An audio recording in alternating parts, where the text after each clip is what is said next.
Gusto ko lang pong magpasalamat sa mga nadagdag na 2,500 ngayong araw na to. Kahapon lang guys, nasa 7,500 lang po ako. Ngayon, nasa 10,000 na po ko. Maraming salamat po.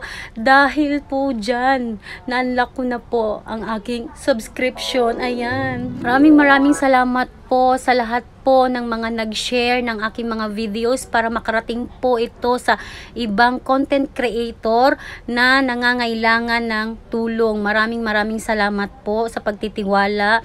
Asahan nyo pong gagawa pa ako ng maraming content na makakatulong sa inyo at the same time makakatulong din po sa akin. I-share ko po lahat po ng nalalaman ko. And welcome po sa aking mga basher. Ay, may basher na ako. Sorry, nandito po ako sa work pero ako lang pong mag-share ng pasasalamat po sa inyong lahat. Kaya guys, kung saan man kayo ngayon guys, mag-content po kayo. Kahit saang sulok man kayo, kung ano yung maisip nyo, mag-content kayo. Para naman mabilis tayong ma-monetize, more videos, more chance para po tayo ay kumita at magka-earnings.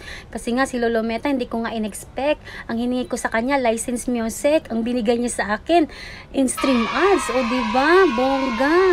Anyways, maraming salamat. Bye-bye.